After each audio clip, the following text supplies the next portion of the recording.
All right. That's it for the music. Marco, thank you for the great music selection. The it's in the chat. I'm gonna post it again. The playlist is in the chat. If you're an Apple subscriber, you can catch it in chat. Real quick word, we got a full house tonight. I'm going to get started. We're going to go really fast. If you've never been to one of the dope conversations before, the way it typically works is I'll do a quick presentation introducing everyone to the topic, and then we're going to get y'all's opinion on it. Presentation is only going to last like 15 minutes, so bear with me. It's a lot of good information, and I'm going to try to get through it as fast as possible so y'all can weigh in on the topic.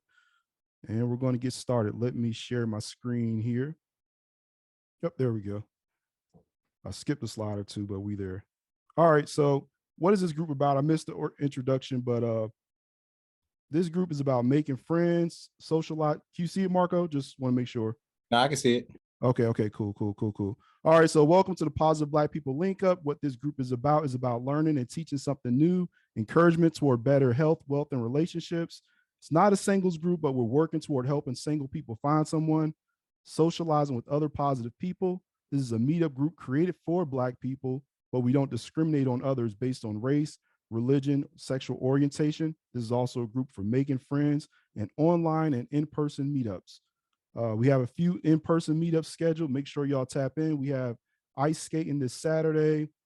We just scheduled a meetup at the at Main Event. I think that's the last Sunday in this month here. So make sure y'all tap in. It's gonna be a good time. A quick level, just about levels of membership in the group. There are three. Let's see, we got a few different levels here, but everybody who initially enters a group starts off as what's in Star Wars culture is referred to as Force sensitive. Then you move up to a Jedi, and then a Jedi Knight, and then a Jedi Master. If you enter the group without a picture, you are a Sith acolyte. And if you're new to Star Wars, a Sith are just like the bad guys. So upload a picture, get your picture uploaded, and you'll become a Jedi. Okay, so a little bit of context why we're having these relationship conversations online. A few different reasons. And let's see here. Number one is to meet new people and see where they stand on important relationship issues. Number two is to learn more about the opposite sex. And number three, and one of the main reasons, at least this is why I do it, is to restore and encourage healthy Black relationships through engaging in conversation, and to see more two-parent households. That's why I'm doing this. A little bit of context, more context. This is a history of Black marriages. As you can see, prior to the 1960s, Black women were the most likely to be married. And then after the 60s, something changed. And as you can see, it started to trend up. And it really trended up for all groups of people, but in the Black community, it really skyrocketed. Some of the factors that influenced it were the passage of civil rights legislation, which was a good thing in and of itself, but we were no longer fighting for common and similar issues. The second wave of feminism, I saw somebody in chat last conversation argued that really wasn't part of what caused it, but that we can debate that on another topic. And the war on drugs and mass incarceration. Just a question to ponder out there: is there a gender war, and was it planned? Let's see here. Just about some current stats, at least of 2019. Black folks were the least likely of all groups of people to be married, so there is a real marriage crisis. Now, on to the topic, the reason why everybody's here. The shortage of men, hoes winning, and women's dating expectations in 2022. So this is just a prelude. Hoes winning. And it's true. Hoes are winning right now. They're winning right now. Hoes are winning. Yes. And yes. It's sad. We're not like high-fiving it. Yeah, but they winning. They making money. This is facts. This is the day of the hoe. Are you kidding me? Hoes are winning right now. Now, winning is subjective. Like, winning is different to everyone. So I don't. In their version of hoism, they're winning because they making checks off a home. Yeah. So that's winning. No, but it's a different level. No, it's not. It's like almost like cool now. It's cool. But it pimps out now on Instagram every day. Yeah. And kids are trying to make that a goal. Don't act like, look, okay, listen. Look. No, I love I love that you got that. And that's the truth. We know that. Right. But some young girls don't know that. Salute to everybody in attendance. We got a full house. We got 100 participants. That was, if you don't know who that is, your black card is revoked right now. That's TLC. They were on BT talking about hoes winning, and from their perspective, hoes are winning because they getting money. This is another song by Jasmine Sullivan, one of my favorite artists, Girl Like Me. And in this song, you can see, I'm not going to read it word for word here, but she believes that hoes are winning based off of a lot of these different factors in here. And these are really hers lyrics where she said, "You're going to make me look like a gold digger. Maybe I should look like a stripper." Let me let this person in. "Maybe I should look like a stripper wearing Fashion Nova dresses. All these dudes be so impressed with. You leaving me no choice. I can't do this, girls, no more." So they believe because their man left them that hoses are getting the men.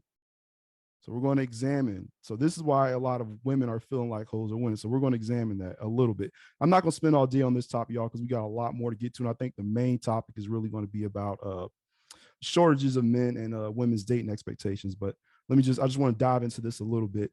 So how are hoes winning with men? And can a hoe teach good women anything? So these are now look. I know there's gonna be some people disputing this. Megan Good. She's not a hoe. I don't think she's a hoe. Kim Kardashian. I don't think she's a hoe. Brittany Renner. I think she's a hoe. But these are women who have been accused of being a hoe and who have had some behaviors out there that people kind of question. And as you can see, I put a little description under all these ladies, and we could talk about after y'all dispute something. But Megan Good, she got a bag, got a ring, got a pastor, didn't want to pass her baby, froze her eggs. Kim Kardashian had a sex tape, had a billionaire's baby, got a rapper, athlete, actor, comedian, got a bag, and had a sex tape. And Brittany Renner got a bag and had a millionaire's babies, and she's still working the whole scene. Credit to the Shade Room. It's wild.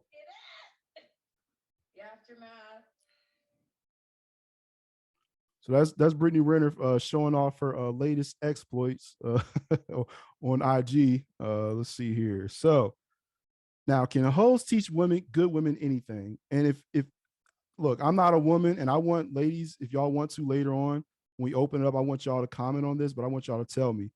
I think that if there's anything that good women might can learn from hoses, they flaunt what they have or what they bought. All right, that's one. And two, they're good negotiators and they show reciprocity early and often. Now, I'm not saying that women should start having sex immediately, but hoes, they show reciprocity quickly. So if sex not your thing, and if you're seeing a gentleman, think of ways that you can show him reciprocity that, if you're not comfortable having sex off the rip, just make sure you're showing reciprocity because the hoes are doing it, and that's part of the reason they're winning. We can debate a little later. Let's see here. Now I did put this caveat. Most hoes don't have a track record of long-term, happy, successful relationships. Like I said, Megan Good and Kim Kardashian, I don't consider hoes. If anything, they're like almost a hoe, but almost hoes, or were almost hoes, but they're not. Megan Good was in a 10-year marriage. It just didn't work out. Kim Kardashian, however long her and Kanye were together, it just didn't work out. And they may have been happy at some point, but for hoes like Brittany Renner, definitely don't have a track record of having a sustainable, happy marriage or a relationship for that matter. So that's it. That's it on hoes, y'all. I just wanted to touch that real quick, and some y'all can weigh in on it if y'all want to a little later. But we're gonna get into the meat of the conversation. So part one, the shortage of men, and we're going to ask the question: is there a shortage of men? Shout out to all the people who were commenting on this today, or commenting throughout the weeks leading up to this conversation. One of the comments that I thought was interesting was from, I don't know if I'm saying it right, but Mamie, and she said, to be honest, there's always going to be a shortage of men because generally speaking, women outnumber men. We're going to examine that. On the flip side, there is no shortage of good men. Let's define what a good man is. A good man is a man who conducts his role as a man by protecting, leading, and providing. He also contains great character, values, and morals. And I love what Mamie did here because she described what a good man is from a woman's perspective. Because a man, we can have an idea of what we think a good man is, but we can describe what we think a good man is to us. But for a woman, it may be something different.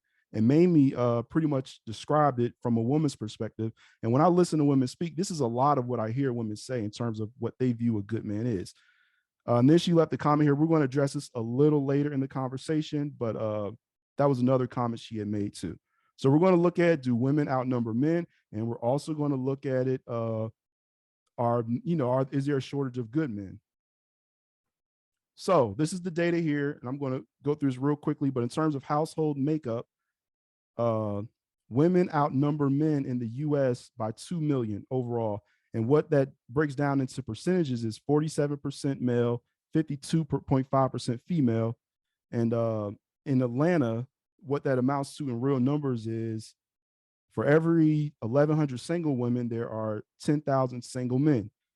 And then we often hear that, well, all the men are either in jail or gay. Well, these are some real statistics here, and this is only 6% of black men are in jail. This is via black demographics. But this is a statistic that I saw that I didn't know, and I don't know about this one here, but it said that 34% are ex-offenders of black men. I just don't know about that one. And this even says a note that ex-offender calculations are hard to calculate because of different factors like recidivism or going back to, people going back into the system. So it's kind of hard to calculate that and all. But overall, anyway, at any one given time, only 6% of black men are in prison. In terms of gay, in Atlanta is by percentage, Metro Atlanta area, 12%. We're at 12.8% are gay. So we take the 6%, you take the 12.8, so you almost, maybe you got 20% that you got to take out the market. But then too, you also got to take out the market on the women's side as well, because that 12.8 is just not men. That also includes women as well. So y'all, I want y'all to make the determination for yourselves. I mean, this says here that it's 1,100 single women for every 1,000 single men. You see the percentages on male and female gay. You see the percentages on in jail or in prison. So that's just raw numbers. That's not looking at any other data.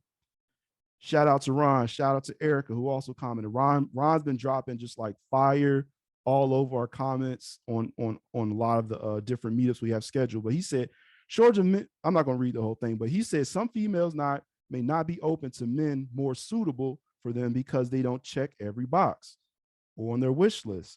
And he said he recommended that women, he said, or you may have to adjust your expectations a bit, as top tier men are being heavily chased by the majority of women, and they can have multiple women on their rotation. And Erica asked Ron, she said, can you describe what a top tier man is? I don't know if Ron may have missed a comment, but Erica, I got you. We're going to talk about what a top tier man is. And we're not looking at character right now. We're just looking at raw numbers, y'all. We're going to get into character. We're going to look into those other factors that Mamie described in a second.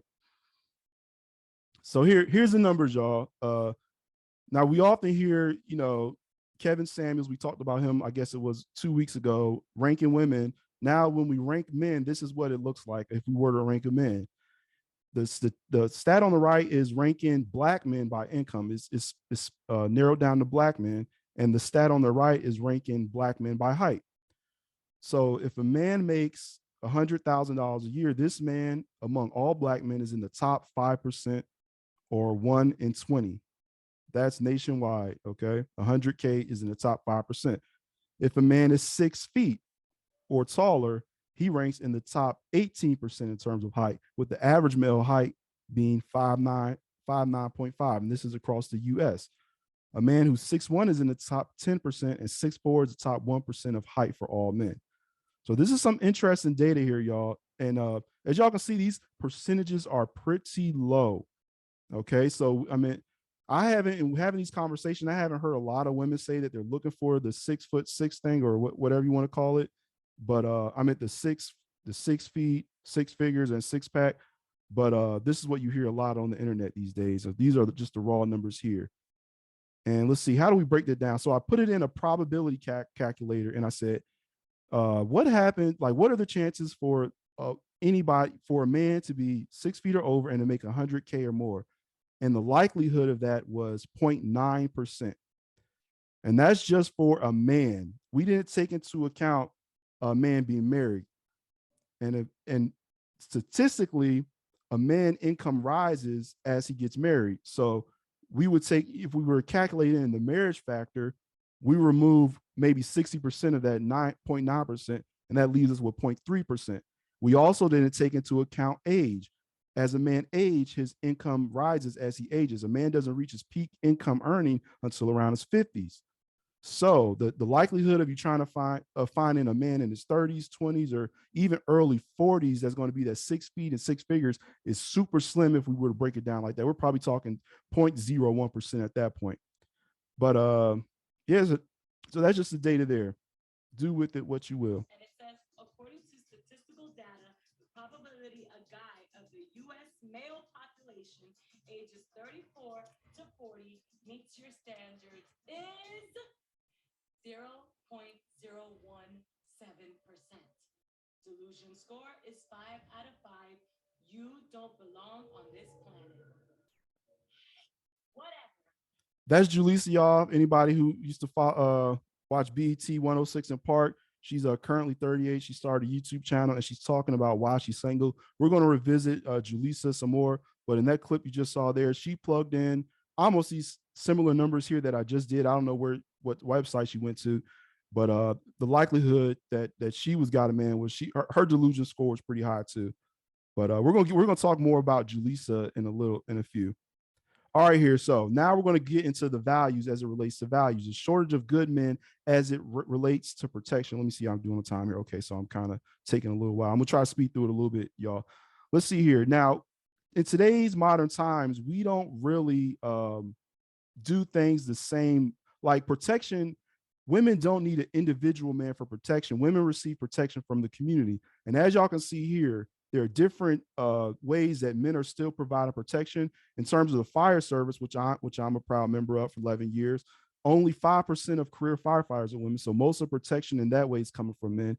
When we look at law enforcement, 86.9% of protection is 86.9 of the officers are male. So we're getting protection that way. If we look at the military, over 86% of the military is men.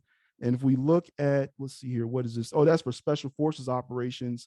There are hardly any women that serve in special forces. So men, in terms of providing protection and good men providing protection, men are providing protection. It's still happening. And this next slide, I'm going to go through it real quick, and I don't want to belabor the point just for the sake of time. Oh, how do I? Okay, there we go. We talk about, a lot of times we talk about protection. You hear a lot of women say, well, we really need protection from our spouses, or we really need protection from Black men. But these are just some raw numbers. This isn't Black men in particular, but this is all men. About 1 in 5 women experience physical violence in a relationship. 1 in 7 men reported. 1 in 12 women experience, 1 in 5 women experience sexual violence. Only 1 in 12 men. By Psychology Today, it says that a smaller portion of men report abuse in relationships. And amongst African Americans, unidirectional female to male partner violence was significantly higher than male to female partner violence. And basically what that means is there's 3 sort of violence that occur: a male against a female, bidirectional when they're both fighting each other, and unidirectional when it's just going one way.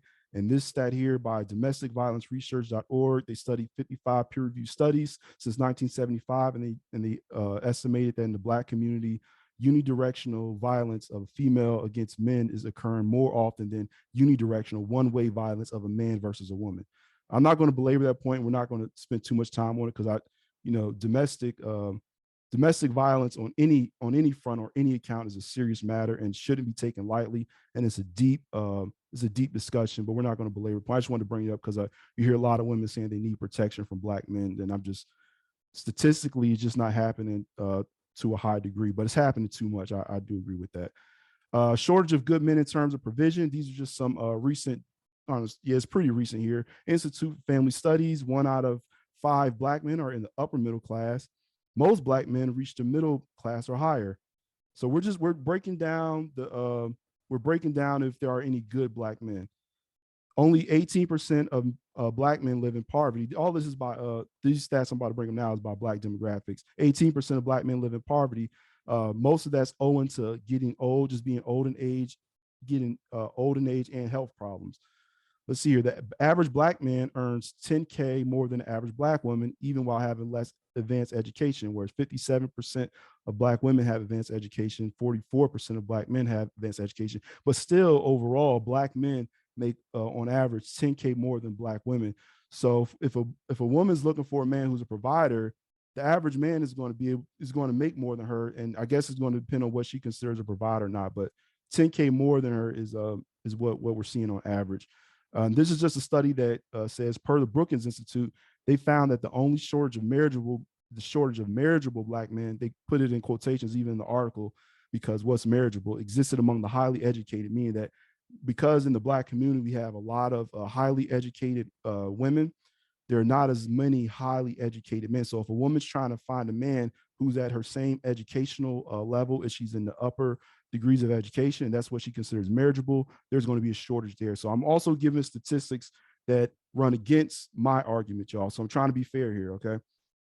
When we look at character and values, this was a little bit harder to quantify, but I no less I gave it a shot. When we look at religion and spirituality among black men, we are the most religious and we have the most spiritualized among all men, but overall women tend to have a greater, I won't say greater, but they have more active spiritual life. But overall, black men have the, by percentage, we're the most spiritual.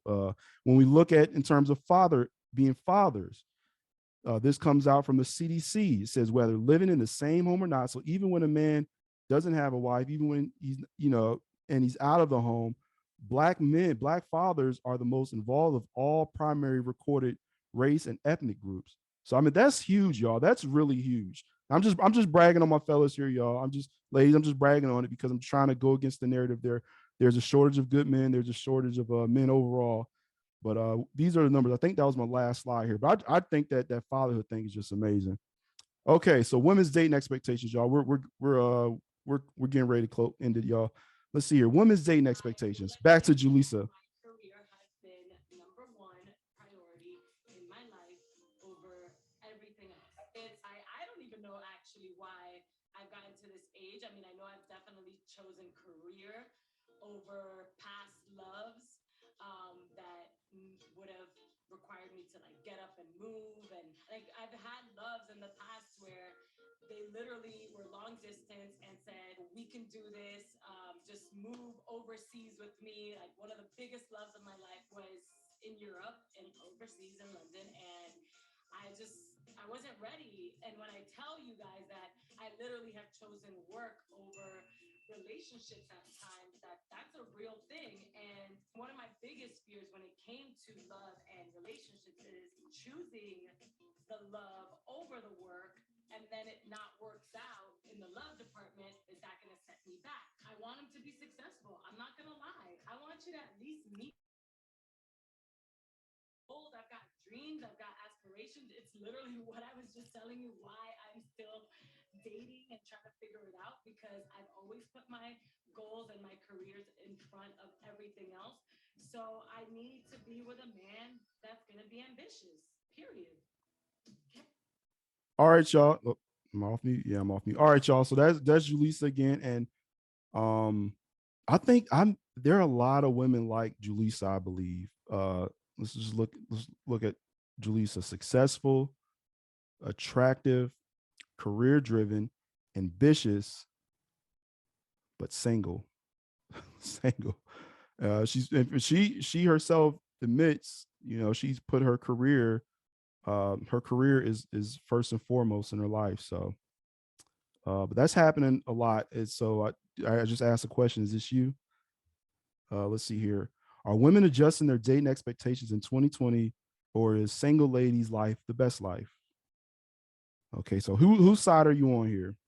We got unreasonable expectations and realistic expectations. And these are more stuff from the comments here.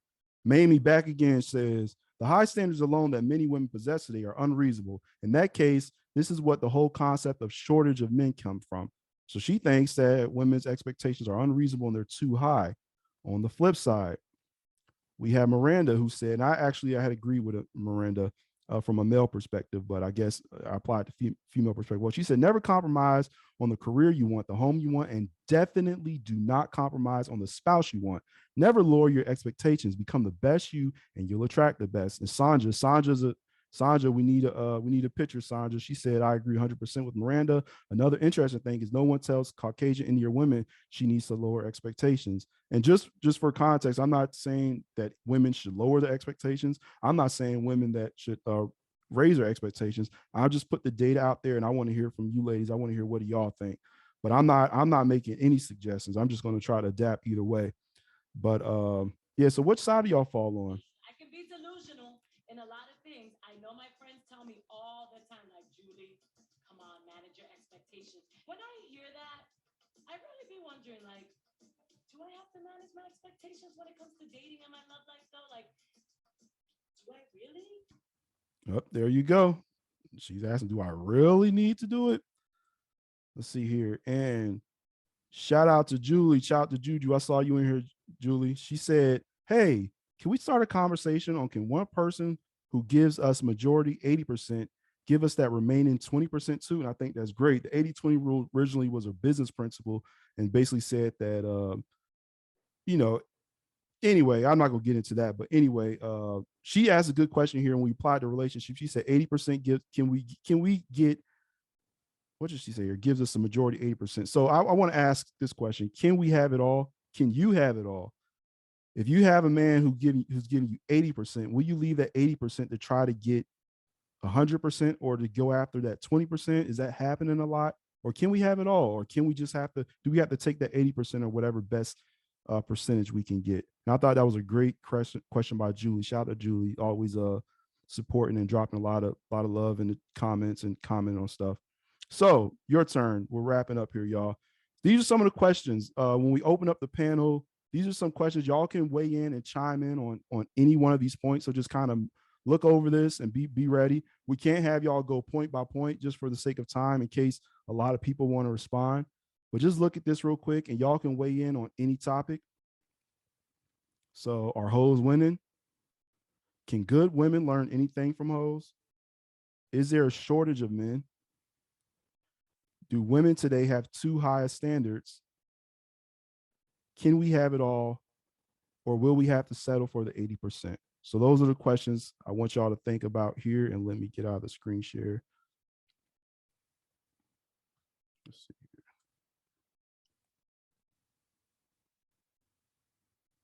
Marco. Yeah. What you think, man? Are hoes winning? Yeah, our hoes, are they winning? How you define the hoe? Let me figure out how to get this. I don't know. I put down some stuff there. It's not really my definition. I guess it's just a general accepted definition. When it comes to like relationships, yeah. I mean, hoes, I mean, that's more like a short term thing. Like, they want that bag, they want that money. And it seems like, person like a classy, woman, that's the one you like, a long term want to marry. So I mean, I guess they winning. That's what it's different goals. They want different things to me. Yep. So all right, y'all. We're gonna open it up. You heard Marco. All right. If you want to weigh in, put your hand. There's let's see here. You go down to reactions and you can raise your hand. And I'm glad we got Brandy. Brandy's going to be first on deck. We got a few people. Okay, people are starting to raise their hands. And we're gonna tell you the way it typically works. We go by folks on camera first, then we start going to off camera folks, and we if there's more women weighing in than men, then we go 2 women, 1 man, or however it goes. We're just trying to be fair and get multiple angles here. Brandy.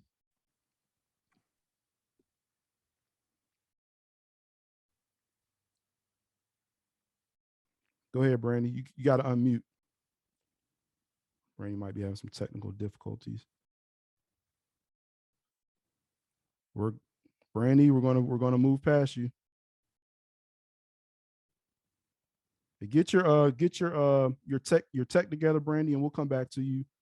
Janelle, you are up, Miss Janelle. Blessed love. Thank you for holding this space and for bringing conversation. Are they winning? I think if we first have to ground in what's winning, if it's the focus of the children being well, like there's an old adage when you meet people, are the children well?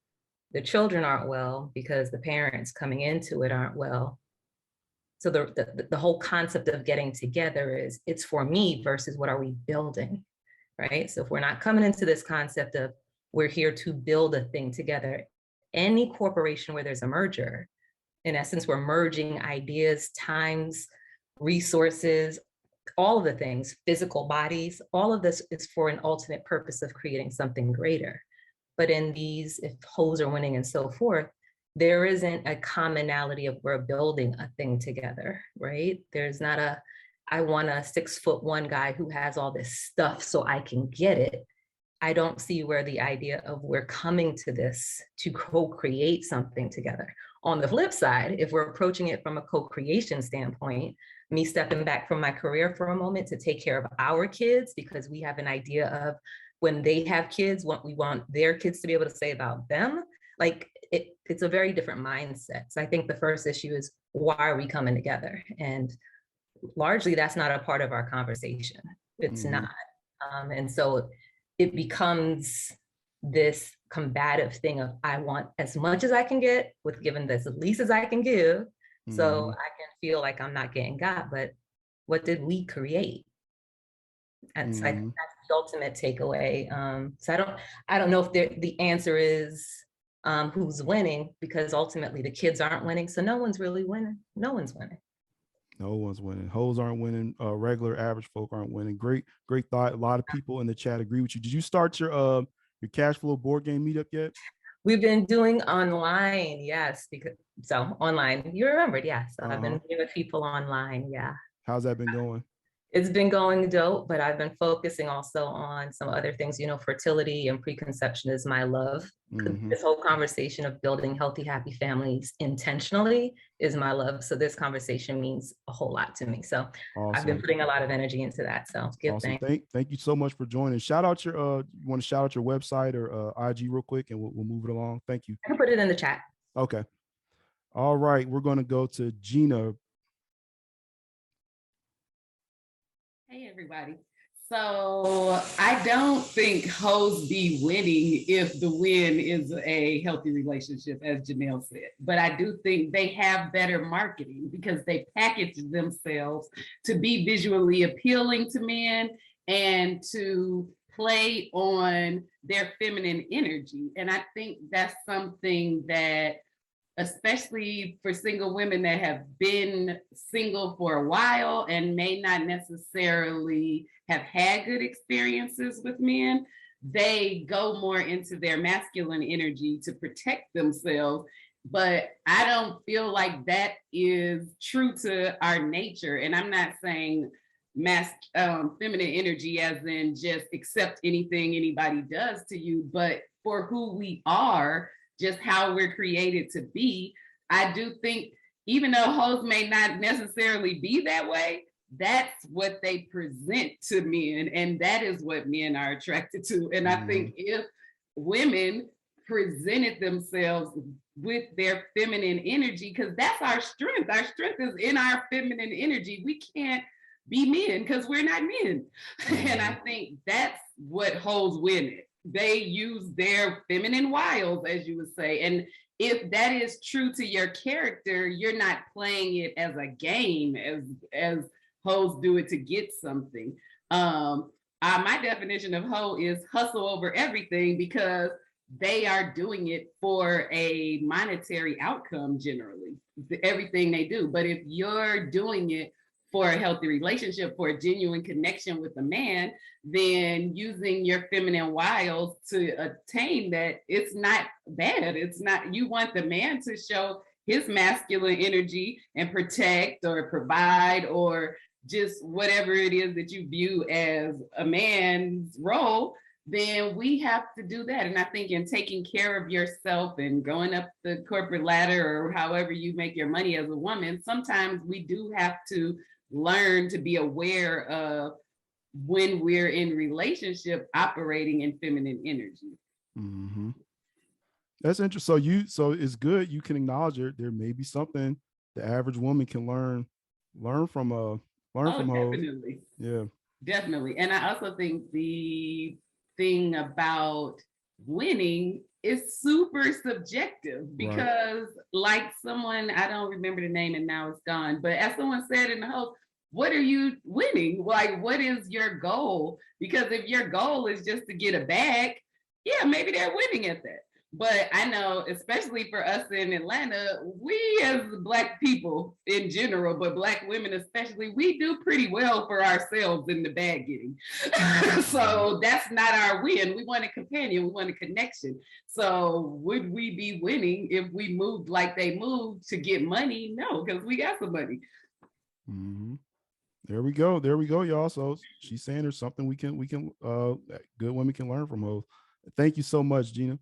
You're welcome. Thank you. Man, so this hoes win thing is the hot topic. I didn't expect that. All right, so we got two ladies. Stefan, you're up. Can you guys hear me okay? Yep. Do I comment on everything or just one topic? Just for the sake of time, whatever is most on your heart at the top of your heart, just so we can get as many people through. I know we covered a lot, but whatever you feel like the most pertinent. Since we're on if hoes are winning, I'd like to say that hoes, they're winning the battle, but we're all losing the war. I mean, single mothers are destroying the Black community. Whoa. I said, hold on. I say this because it's like, okay, you have a single mother, okay, she has kids. The kids are essentially gonna, like, having a dual parent household gives hold on. Okay, look, I'm not trying to be look like a simp here, but in these conversations, there's two sides of it. Mm-hmm.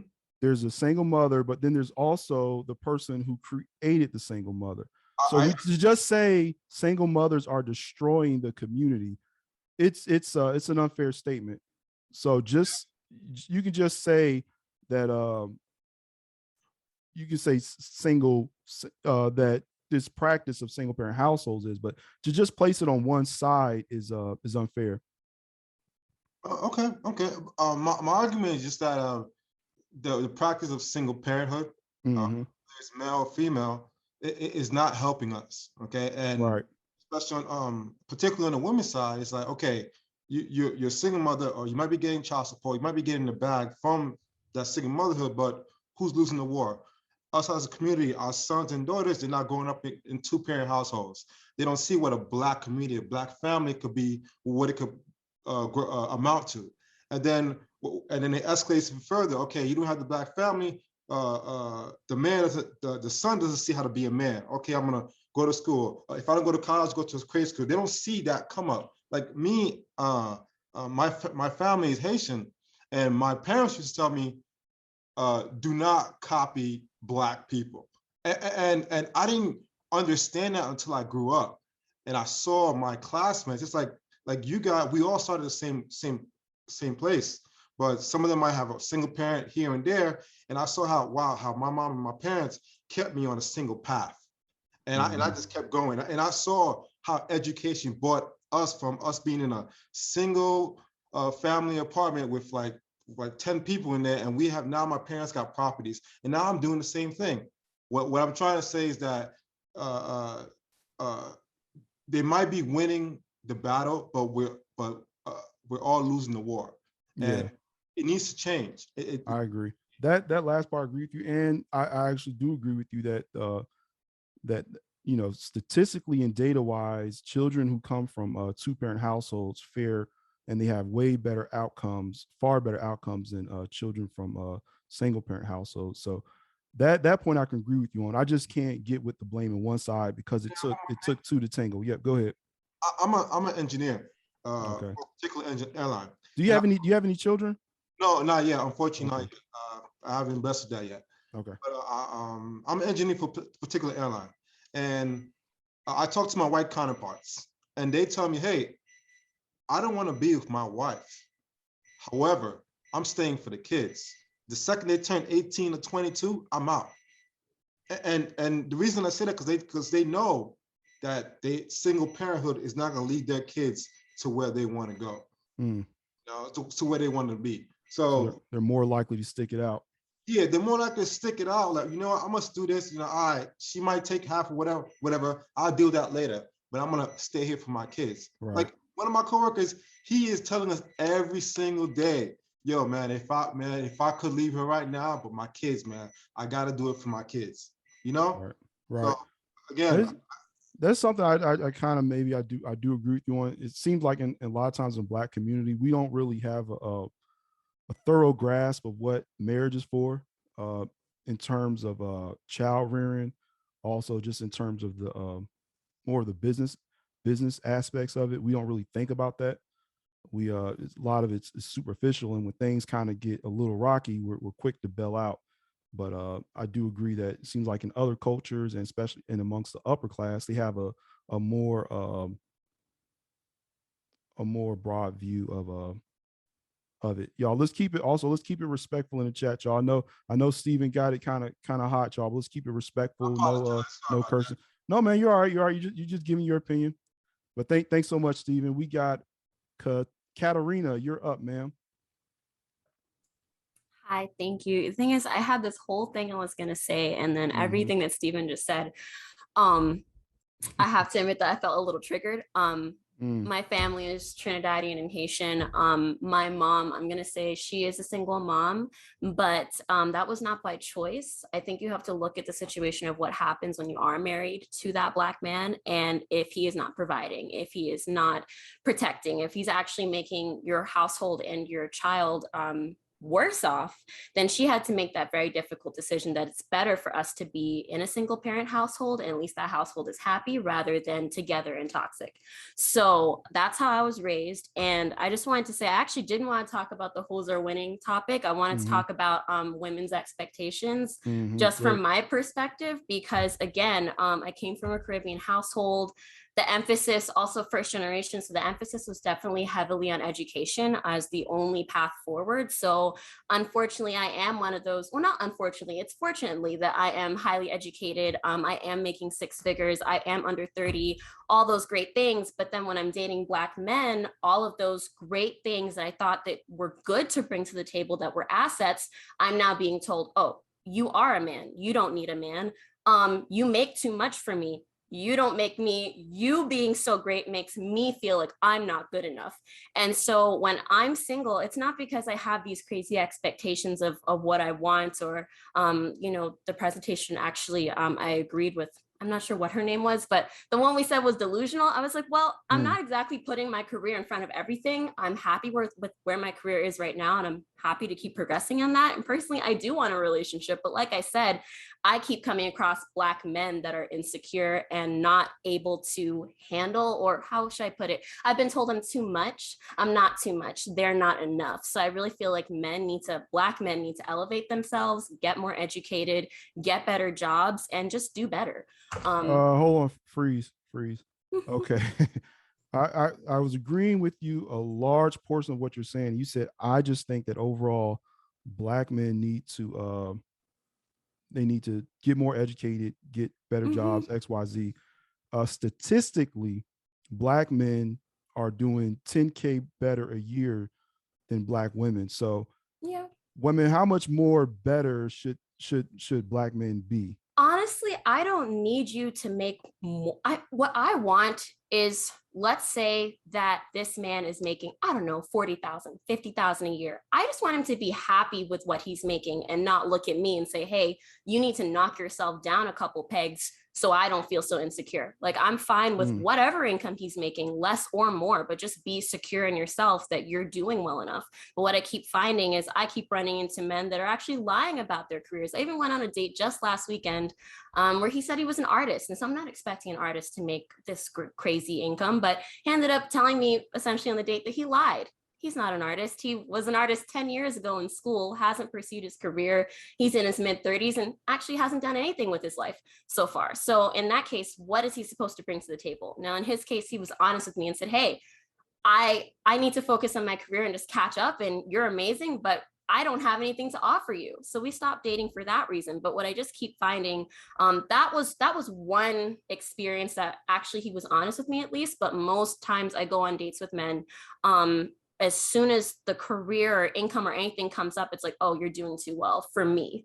Like, that's what I'm hearing on the men's side. Like, you're doing too well. You don't need me. What do you need me for? I'm like, well, I just want someone that's a companion to build things with, like we were talking about, just someone that has goals. And that's what I keep finding. I don't meet men that have goals, have ambitions, even if it doesn't have to, you don't have to be the next Barack Obama, but could you at least tell me what you want to do with this year, 2022? A lot of the questions are, I might ask someone, you know, what are you looking for in a relationship? They don't know. They haven't thought about it. It's blank. So again, what are they supposed to offer me? So I have to admit, all of my, and I'm new to Atlanta, by the way, I'm originally from Miami, but all of my, thank you. All of my dates with Black men here so far have been extremely negative. And, you know, as far as expectations, what I have found is that when I do go on dates with other men of other races, everything about me is seen as an asset, not something to be insecure about or for them to be a negative. So I'll just leave it at that. And great, interesting commentary. We're going to touch on the interracial dating piece a little later this month. Now, are you primarily? I know we got a lot of people with their hands up. We're gonna move it. We're gonna end it real quick, y'all. But are you primarily dating through like dating apps and stuff? Is that how you? No, actually, I stopped dating. So I did a few dates with dating apps, but I stopped. But actually, I'm just trying to meet people organically now. I'm just trying to focus more on like what are things that I like to do. Okay, so where are you meeting these sort of Black men who are very intimidated by you? Meetups. Actually, like meetups. So yeah, I try to meet I don't know the thing, like you said, you're a six-figure earner. I don't know what profession you're in. You don't have to say, but maybe try some like professional, like chamber of commerce things where these sort of men might more so frequent.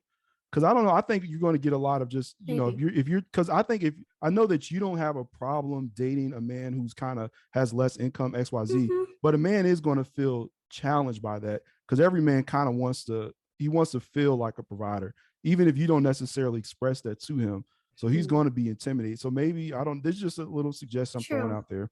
But question for you, why is the emphasis on providing always a financial thing? Why can't men provide in other ways? True, that's true. But like, just real quick, just in what ways you talking about? Just real. You could provide at the household, or I don't know I don't have any children, but you know, you could provide. There are just so many ways I think of providing, or just if I'm stressed out, you know. No, like you're talking about providing in the household. God, that's gonna make it even worse. Really? I know you're trying to, I know you're trying to, you know, it's kind of spur of the moment. You're trying to answer it fixing. really quick. Well, no, fixing so stuff. There you go. Yeah, fixing stuff. You're just that's good. Or just being supportive. I don't know. I mean, that's getting into a whole thing about masculinity and what guys think is masculine. And well, look, y'all. There, y'all saw Katarina, fellas. She's a higher income earner. She doesn't really, you know, your income is something she can work with, as long as you kind of bring in other things to the table that she can work with you. All right. So there you go. I think, you know, welcome to Atlanta. It's not that bad. I think you get around. Yeah, I think you'll get around the right crowd, and you know things. We'll see. You seem decent enough. Mute your mic, somebody. We're gonna hear from a fella. We just heard from two women, and we got Ike, who made a great showing last time. Ike was last time he was sort of defending the women. I'm expecting more the same today, but we're going to see. Go ahead, Ike. You're up, brother. Hi everybody. It's your professional simp, Ike. Hello. So a lot was covered today, and I'm going to comment on just, I think, two of the topics here. One is going to be the hoes thing. So one, it's really weird how like being a hoe is kind of shamed upon, but say being like a player as a guy is kind of like glorified. And like one of the reasons why I see that as really strange is because there's really no difference between these two people, right? Because both of these two people played the game very right? Like they got what they wanted at the detriment of somebody else. Do I like either of these people? Hell no. But the thing with the whole problem is that, you know, the reason why so many people don't like hoes or say, you know, are they winning, etc., is because they are the epitome of anti-control, rebellion of like, say, contractual marriages, things like that. And so check this out. So the reason why so many men feel so intimidated about, say, a woman who like makes more than them, or say like at the same, right? They want to feel like a provider. It's bullshit. Okay. You guys can say this like this trad con. Hey, y'all try to watch the curse words. Oh, Go ahead. I'm sorry. That's my first strike. I'm sorry. But basically it's not true. And the reason why I say that is because there is so much more than you can bring to the table as a man, rather than just monetary, right? Because providing, or say you can be a protector, right? But the problem is that you can't control somebody who has financial liberation, right? That's the main point here. Women are more likely to leave you if you are abusive, a drunk, a narcissist, things like that, if they have the monetary means to do so. If they don't, then they're gonna just settle for less. And a lot of men really don't like that. So like, as a guy myself, someone who's been in a relationship for over about 5 years, right? You throw the names if you know, if you want, but the reality is I don't care how much my girlfriend makes, right? Like, the reason why she liked me was not because how much money I make. Trust me, like I was a broke college student, but like there's so much more that I bring that is outside of just money. I mean, soon it will be, hopefully, praying to God.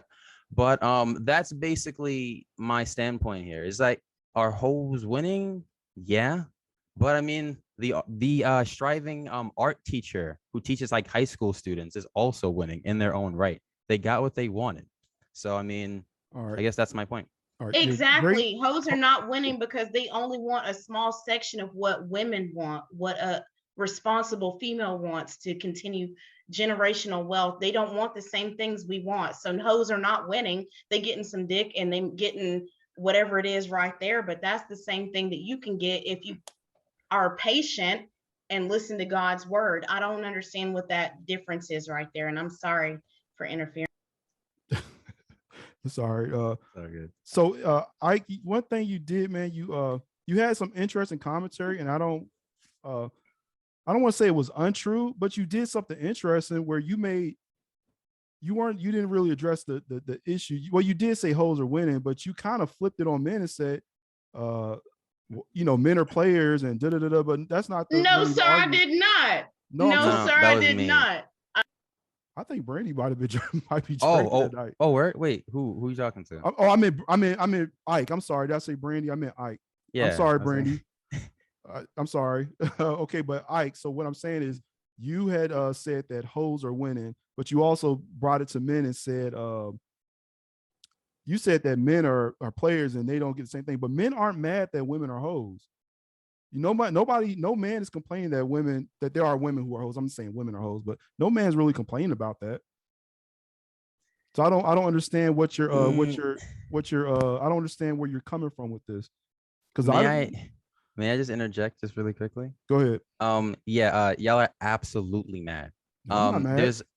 There are tons of people that like kind of fake, like, oh no, they just doing them, but then go nonstop about, oh, look at them taking all this man's money. Oh, all these women are hoes now, blah, blah. Like, I would rather you just be upfront about it rather than just kind of cower behind like, oh, well, they're just doing their own thing. That's why they're talked about so much. That's why we're having this conversation.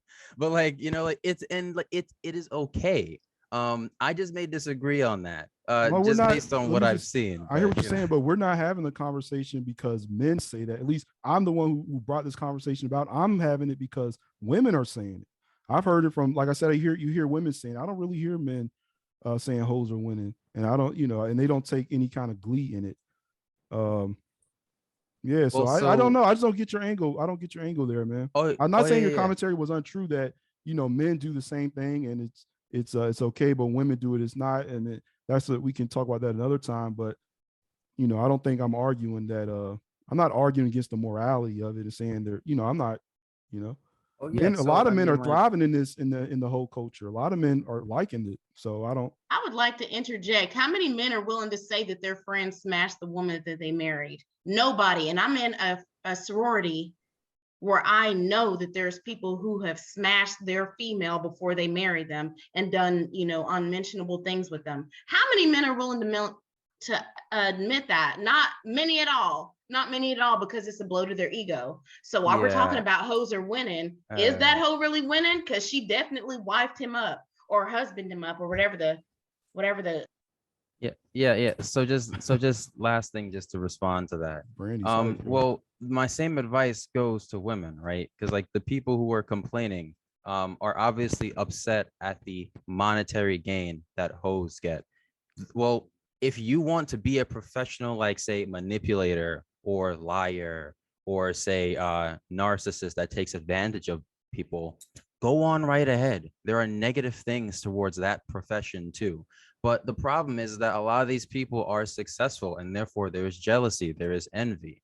But yeah, they are when the same thing still reigns true though, right? I mean, like they are winning as everyone else is. Depends on what your goal is in life. Right. Very true. I agree with that last point. Thanks, man. Yeah. All right. We want to go to two ladies, and y'all, like I said, we go to camera people first. So I'm going to skip you, T, and we're going to go to Chelsea and then Simone. Chelsea, you're up.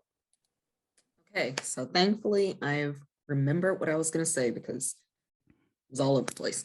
But I guess I just want to like preface with like, why are we even referring to women that are, I guess, more sexually liberated and, are chasing a bag as hoes? I mean, we're just women. Why do we have to be? And when I say we, I don't mean all of us, but why are we being referred to as hoes? So that's number one. And then secondly, hold on, hold on, you get down like Brittany Renner? What? Do you get down like Brittany Renner? What do you mean? Did you see the clip of Brittany Renner? You said, why are we calling women hoes because they're sexually liberated? And you said we're not hoes. So I'm saying, like, is it like the clip of Brittany Renner, her we should just kind of, should that be the norm for women?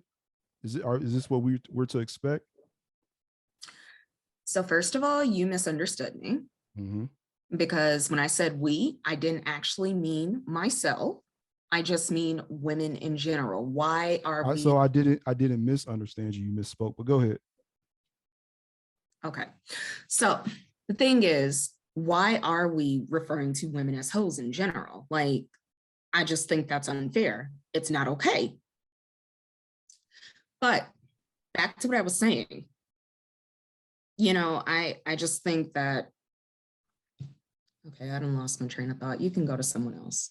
All right, we'll come back to you. I know I kind of took you off track there, but I don't know, y'all. I think that, we're trying to live in a society now where we're not going to shame people, and some shame may be needed, y'all. I'm sorry, y'all. We need some shame. No, that's patriarchal, colonial bullshit, sir. No, that's never okay. You kept cutting me off. It's so abusive. Please don't do that. It's very abusive. You really kept cutting me off, and I don't appreciate it. All right, y'all. If y'all just chime in from the chat. I kind of appreciate the shame from Kevin Samuels. I'm not going to lie. I have a 2-parent family. My mom and dad divorced when I was 7 years old, and I have 6 older brothers and sisters, and they remarried when I was 18. I feel like from that perspective, I can look at from both spectrums and not feel any kind of way. The whole point is to be happy in whatever you engage in, period. Do you know what I'm saying? If you feel like you made a mistake, walk away. If you feel like you have not, then come back. And that's what my parents did. That's not everybody's situation. We have to be patient, and we have to lean on God's understanding. And that's why I say from the first jump, we have to rely on the same religion, because I can't expect peace if you don't understand my peace. Right. And I'm a bow out. All right. Thank you, Brandon. Y'all, let me just say this real quick, y'all. For the sake of order and decorum, I know you may disagree. If you have a disagreement, raise your hand. Don't just butt in, because there are people who want to get in and talk. So I had to remove that last lady because she cut in and she was cursing and carrying on. Raise your hand. You can disagree with me. That's fine. But for the sake of order and for the sake of conversation, we have to keep it orderly. T, I see you got your camera on now. You're up. Okay, so I'm gonna say that hoes are definitely winning, just because when it comes down to standards, a lot of hoes don't have standards. And it's much easier for certain men, I'm not going to say all, but certain men to deal with the ones that don't have standards as opposed to the ones that actually have standards. When you kind of think about it, we just talked about how, okay, you know, money came into it, all of that. And it's not even just about the money as well. When you kind of also think about it, when men are cheating on their wives with certain women, a lot of those women are women that are technically hoes, if we want to call them that. They get more of the attention, they just all of it, right? Money, attention, I mean, just everything. But it's only just because they do not have those standards. It's like, okay, I know my time. I know this is, you know, holidays is with his woman. I'm getting treated better. I'm not saying I'm one, but I'm just saying, you know, so that's the reason why I say that hoes are winning when it comes down to that aspect, because women that actually have standards are women that are called difficult. They're just difficult to deal with. And so and I'm not gonna say most, certain men or a lot of men do not want to deal with a woman that they feel like is difficult, combative, and all of that. So that's just my 2 cents on that one. All right, there we go.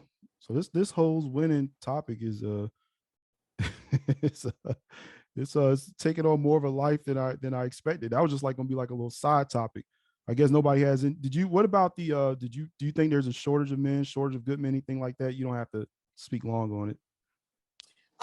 So I do think it is like a shortage of men, but no, I'm gonna say shortage of good men.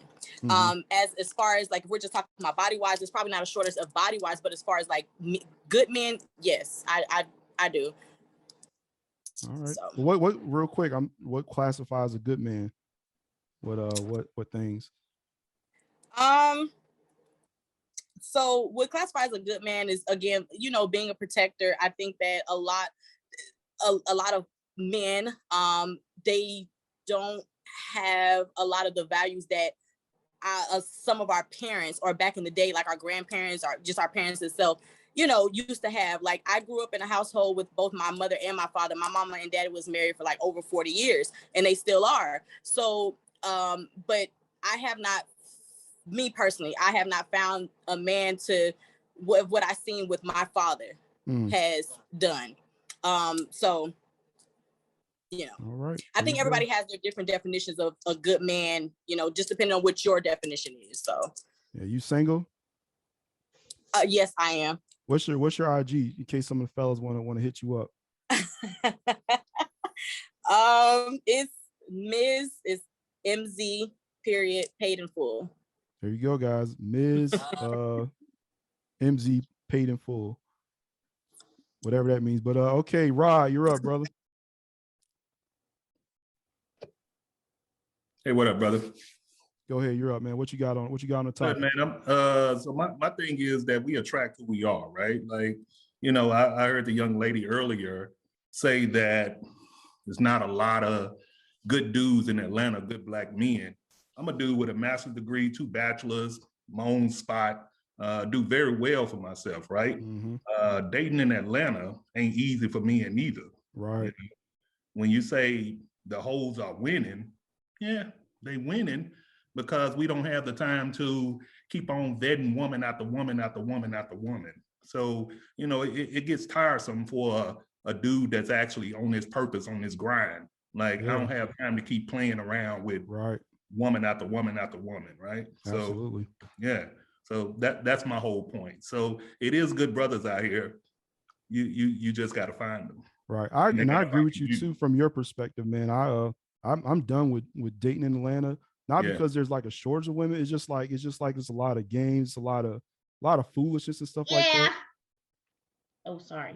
There you go, Brandy. It's a lot of foolishness. I think we don't attract what we are. I think sometimes we attract what we know, and that brings us back to the abusive relationships that we see with our mother and fathers, or the shitty ass relationships we see with our siblings if we're raised by our aunts and grandmamas and stuff like that. You cannot put it into just one I don't know, juxtaposition. I don't know the word I'm looking for, but you got to kind of look at what you're familiar with. And that's why you go back to it. Because I've only had 2 boyfriends my whole life because my mom and dad did not let us date. And that makes me not want to date and just jump off on a whim with somebody. And because of that, sometimes I do feel like hoes is winning. But no, they not, because those whole asses ain't winning because they didn't want to raise the children that they got. Do you understand what I'm saying? So now Brandy, I'm sorry. Brandy, But they are replicating Brandy, the same Black children that are being abused and all this other shit that is going on. That's Brandy, what I feel. you got your relationship ended in October? No, my last relationship ended in 2015. Oh, okay. All right. All right. We're gonna get Simone. Sir. You said that I want to wrap up one more point. I want to wrap up October. one more point before I get out of here, brother. That it is true that you attract who you are, right? Like if you're a person that's messy, if you're a person that always thinks less of another person, whether it's a man or a woman, you tend to attract people that think less of people like that, right? Like it's no mystery why Black men and Black women can't get along today. I mean, it's been hundreds of years of generational things, but if hoes are winning because it's less feminine Black women out here and more masculine. If you say that you want your grandma, you want your granddaddy, you have to be all of that. You have to go back to that. If that's something that you want, attract what you are. That's why I say that. That's what I was thinking. I agree with you, man. I agree with you. Y'all, and I got Kai Brandy, y'all. She said, I watch everything. She said in the chat, she said, I've been abstinent since October. And then she said, my last relationship ended in 2015. So we got some, y'all be careful what y'all know we have chat, casual sex. Don't even try to degrade me on that. And it was my I'm not degrading. So I y'all just can said, be a whole ass hat if you want to. That is the whole reason we go back to exes is because we don't want to increase numbers. And that nigga was wrong from the fucking jump. So why the fuck did I go back? Sorry for the cussing, but to put it in perspective, you attract girls, hoes are not losing. We just got to stay on the same mind track of what we want. And hell, we got to get out because I know I'm a homebody and that's just tough. I know you keep. I'm muting myself. I hate y'all now. Tell her, Cardo, she keep attracting her exes because that's who she is, right? She keep attracting people who want casual instead of people who want long term. Yeah, you said you attract what you are, and I agree 100%. And I'm not to disparage Brandy because I don't know what she has going on, but I was just poking fun at her. Simone, you're up. Thank you. Interesting conversation, right?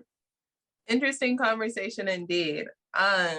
I wanted to pick out the other 2 topics because I know that we stayed on the hoe topic for a while. Right.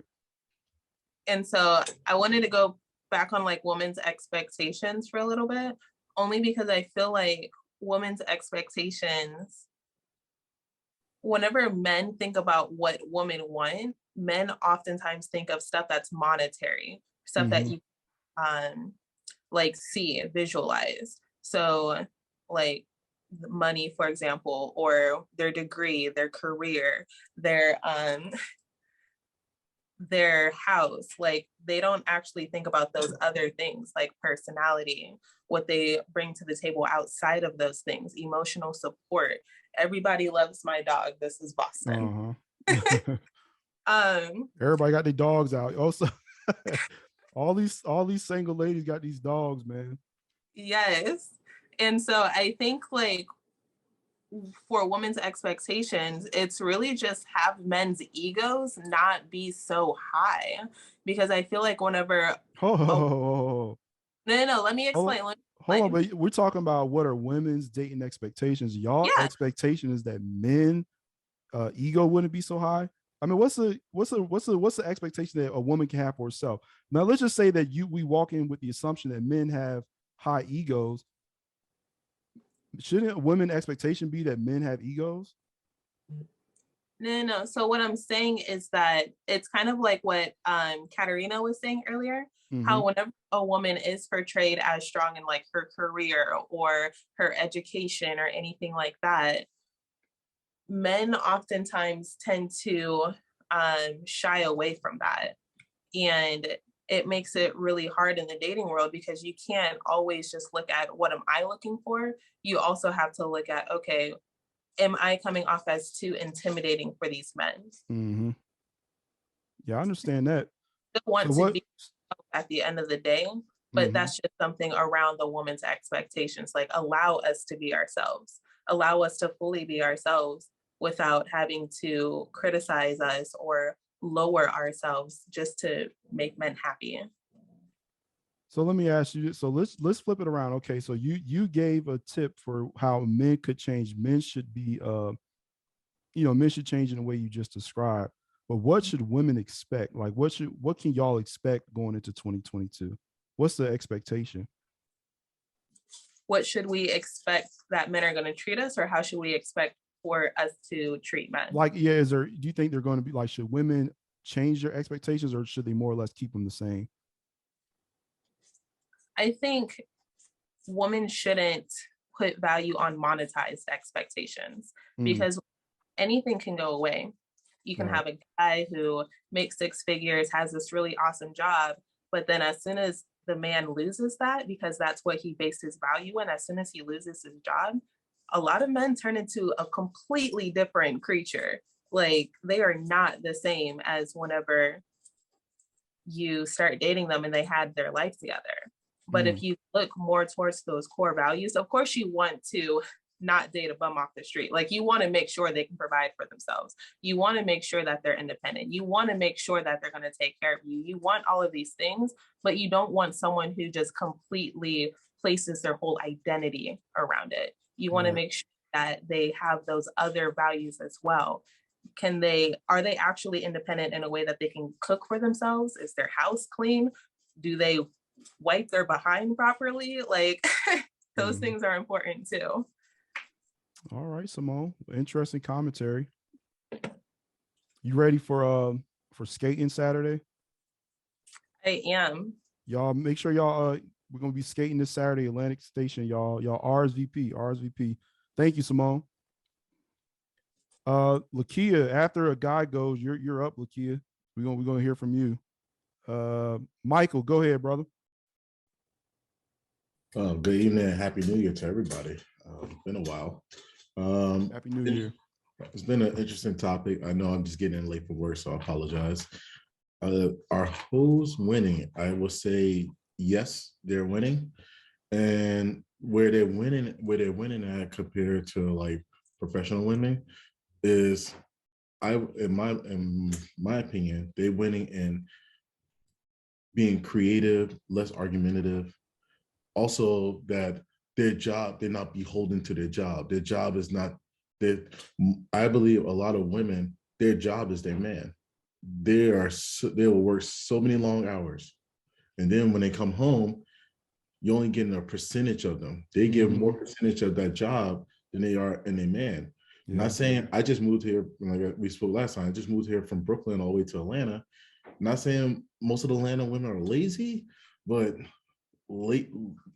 just lazy, or it's this assumption that and just recently I went and exchanged number with a woman, exchanged numbers, talked, everything was great, and then I said, hey, I'll cook for you one night, you cook for me. She said, no, I need you to cook all the time, or I need you to, we need to go out all the time. And I asked, well, I said, well, what do you bring? She was like, well, I need to feel comfortable around you so I know I could be able to let loose. And I'm saying, wait a second. So previous men before me who probably done less got more, and I got to pay for more and getting less? That's bad math right there. Mm-hmm. So what am I paying for? What am I purchasing? Mm-hmm. And the problem is that it's like a stock. You check out the stock, you see the long-term investment in the stock before you actually go and either buy or sell the stock. And the problem is women don't see themselves as, and just not say all women, but I think there's certain level of women that don't see them that some days you high, some days you low. But the thing is, can you be honest about when you're high, when you low, and not allow me to think I gotta think. I'm not Professor Xavier. I'm not gonna read your mind. Right. Be direct, be open, be honest. And so that allows me to not know that, okay, I'm not like, all right, Super Bowl Sunday coming up. I'm not gonna sit there and waste my time and invite you over. I'm like, I'm gonna hang out with my people. I'm not gonna sit there and call you, check up on you, because I know you're not gonna do the same thing in return. Mm-hmm. There we go. Great commentary. And I definitely agree with you that. And that's kind of like what we saw in the clip with Julissa. A lot of ladies, you know, their job is has replaced their men. So maybe that's an expectation they might can look at thinking about. And even for Julissa, she was saying that she had a love of her life, but she just couldn't let that career go. She couldn't let it go for love. So it's just something to think about. Thanks, Michael. Thanks for joining us again, brother. You gonna come out? You coming out to any in-person meetups? I would love to. Just send me the link. I would definitely be see there. what we got. See what we got going on, man. You might find something that interests you. Appreciate you. All right, let's see here. We're going ladies' nights. We're gonna go back to ladies. We're gonna go Gina. We're gonna end the conversation at 10, y'all, just because I don't want to keep y'all here all night. We're gonna go Gina, Keisha, and Lena, and y'all try to just keep in mind the time. And everybody, you know, a lot of folks want to weigh in. So go ahead, Gina. You're up. Okay, so I just want to speak on the expectations of women. And I think some of the things that people say are expectations are like these lists that you have to meet all these criteria on my list, or I can't consider you as an individual or a person. That seems cold-hearted to me. And I'm not saying you shouldn't have some expectation of a person you want to partner with, but these lists kind of make us less than a human being. Like you're these things that you checked off on a list, and that's men and women. I don't think that's reasonable. Like because to me, somebody could be everything on a list and they could be like not compatible with who you are as a person. So these lists to me are these standardized things that each person has to be. And I do think it stops you from being getting into a genuine connection with the person, because you're just looking at if they mark these things off. Because to me, I feel like some things, like I have been married before, some things that I thought made that person a good partner made them a terrible partner. Like it didn't add to the quality of the relationship. But on my list, I thought it was so important. And I have friends, male and female, that have these lists. Like I have one guy who's like, I would never date a woman that didn't grow up in the house with her father. Like that cuts out thousands of women from your experience, and they're not all the same. So to me, kind of just stop you from seeing an individual for who they are. So I would just say, if we would try to connect with a person and get to know them, and not to say, and I think the other mistake that both men and women make, we're kind of lazy because we don't want to get to know anybody. We want to know, like, it's like we're reading resumes and being hiring managers. I need to know if you meet all these qualifications before I will even consider you to be a human being.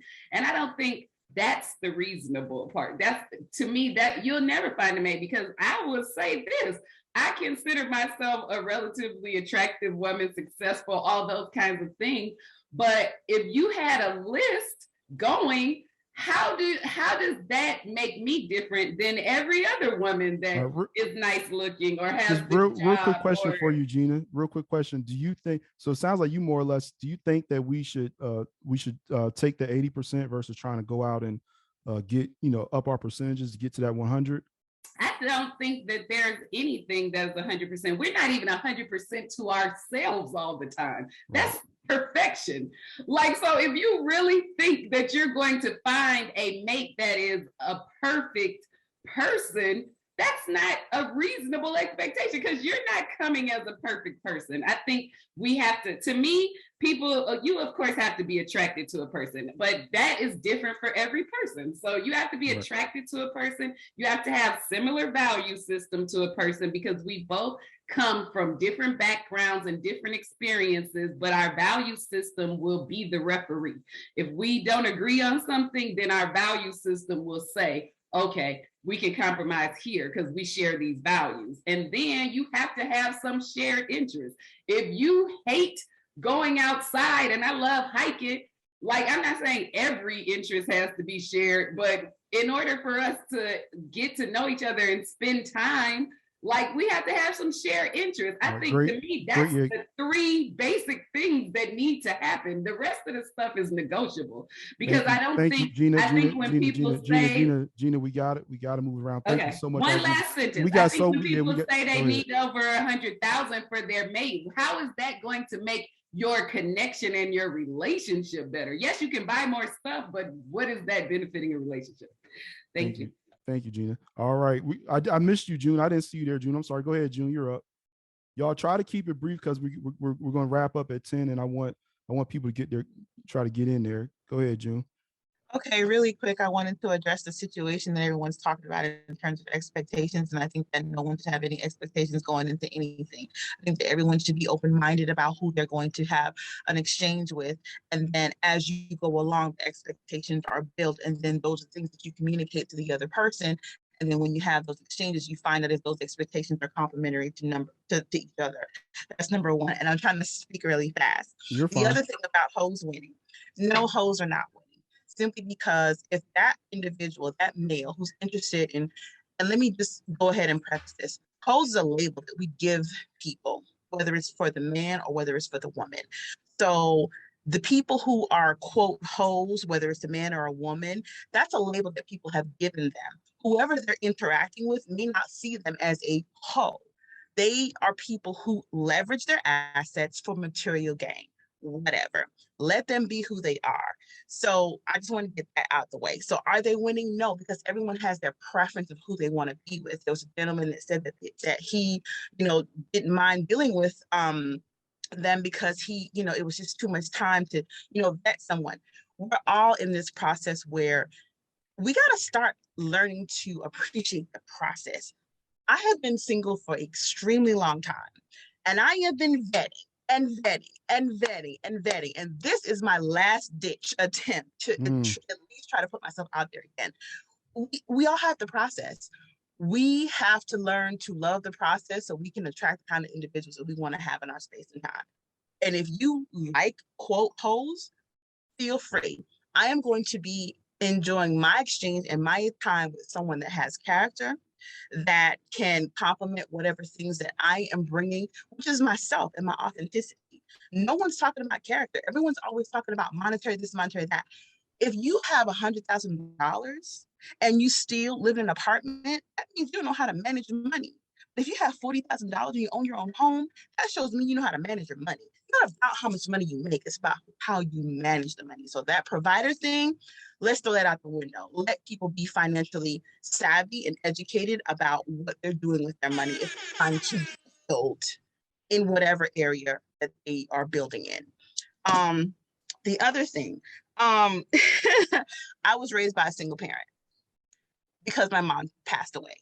So single parent households, there's so many different facets that comes with that. So when we speak about single parent households, let's not discount that some people do come out functional. I am one of them. I was raised by my father and I have 5 brothers. So I am a person that knows what a valuable relationship is. I've been in long-term relationships. It just did not work out because they were only seasonal people in my life. The next person that I meet may be seasonal, maybe lifetime. I'm hoping lifetime, but if they're seasonal, I'm going to learn the lesson from it. And that's all I have to say about that. All right. Thank you, June. Thank you, June. Great commentary. We'll get one more lady, then we'll get a guy, Keisha. Hey, everybody. I actually had a couple comments. So the first thing that I wanted to comment on was, of course, one, when you showed Kim Kardashian and Megan Good. So I don't think that they're hoes, but I do think that they had hoe phases. And one thing that I do feel like we can learn from hoes as women is a lot of times I think as we continue to go through dating, we become hardened. And so one thing that I think that hoes have right is, one, they can have fun, they relax, and at the end of the day, they just kind of go with the flow and they're just not taking things so seriously. I think as we continue to get older, we take things so seriously and then we don't know how to have fun anymore. And so I think that's where we start going into expectations. And so I am a firm believer that sometimes we do set those expectations really high, I mean, especially if a woman is being successful in her career, she wants that man to be equal. We always hear equally yoked. However, there's a compromise with that. And men are sometimes intimidated if the woman does make more, but we have to understand that as a true leader, you also have to know how to follow. And that's vice versa for the women. The women are taking on masculinity. Some men are taking on femininity. So we have to be very compromising in a couple of those aspects. But I really honestly feel like people should just really love like they have never loved before. If they continue to bring on hurt to the next relationship, that's where you're going to set, okay, I need this, I need this, I need this. When really you should just kind of go in with the open heart and learn that individual. And because dating should be fun. So we just got to take things easy, relax, and just go with the flow and have fun. Mm-hmm. Great commentary. Thanks for keeping it brief, Keisha. Thank you so much. All right, we're gonna fellas, if y'all can keep it brief, we'll let Legacy then Bacchus go, and then we'll because we actually it's like we're closed up. We don't have too many people with their hands raised anymore, so we can actually start. Go ahead, Legacy, you're up. What's up, guys? Oh, your audio's bad, man. You guys can hear me, right? You're Borgen, man. We'll let you give you a second to get that. Real bad. Yeah. All right, cool. All right, Bacchus, you're up. Hey, what's happening? Can you hear me all right? Yep. All right, so I know we touched on a lot of things here, and there was multiple questions. Mainly everybody been sticking to is our whole winning.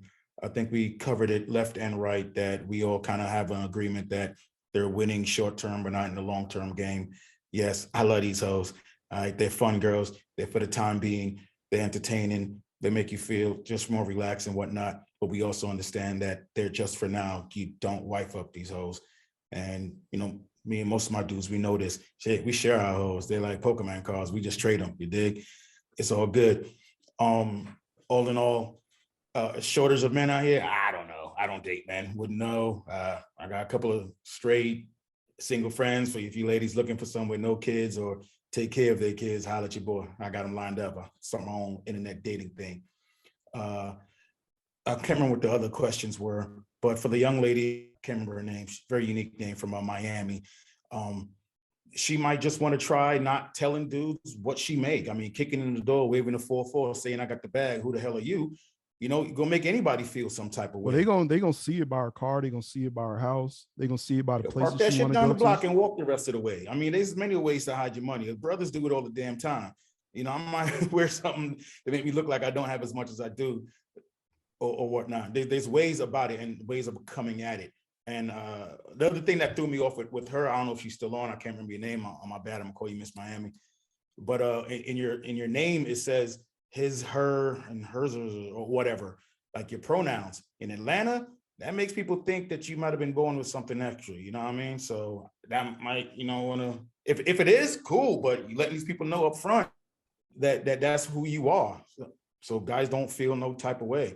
But I just wanted to say that. And for everybody coming out this Saturday to roller skate, I hope you guys got your face on, because I'll be out there with my camera. Ice skate. Yeah, ice skating this Saturday. I'll be out there with my camera, snapping all y'all, having a good time, and posting that stuff up. But all in all, thanks for that, man. a lot Thanks of for taking the the people that pictures. Thanks for taking the pictures of the cash flow event too. Yeah, I can't keep a lens out of my hand, bro. I'm always doing it. It's my thing. I'm looking at a lot of ladies didn't like what Bacchus had to say about the way him and his guys treat hoes. But this is why I'm saying that. That's what they're earlier, for. this is what I'm saying earlier, that we can't like start making it. If we make it this whole culture acceptable, this is the way a lot of men view this sexual liberated women who are just like loose like that. And I'm not saying it's right. I'm not saying it's wrong, but y'all are. But this is what I'm just trying to like, we can't have our cake and eat it too here in life, y'all. There's to every action there's an equal and opposite reaction. Exactly. And you have to be willing to live with the consequences of whatever those actions may bring, good, bad, or indifference. No dude walks into the club and say, where are the not sophisticated ladies at to have my children and be my wife at? Nah, it's where the hoes at. We came in here for a good time. That's what we came here for.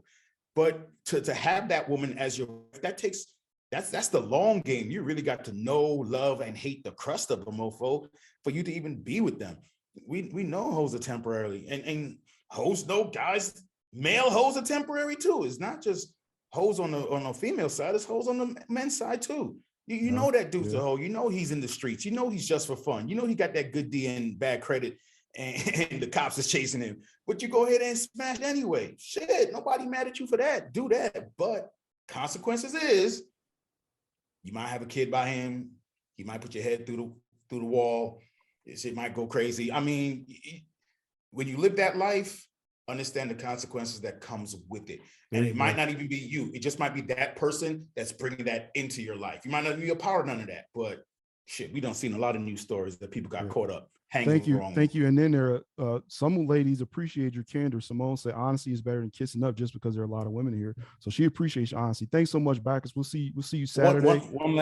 One last thing. I don't believe in kissing up or whatnot, because here's the thing. I ain't fucking none of y'all, and I don't think I am gonna fuck none of y'all. I'm good. So I got no reason to kiss ass or lie. Y'all watch y'all's language, but go ahead. No reason to BS or try to brown nose anybody. It is what it is. Love me or hate me. I'm happy with me. I have enough people in my life who love me. I'm trying to get rid of some of them, but they won't leave. So it's all good. All right. Thanks, Bacchus. All right, ladies are up again. We're gonna go Lena, and yay, we got Nia's back. Lena, go ahead. Oh, Tiffany just chimed in. Lena, you're up. You got to unmute. Okay, I did.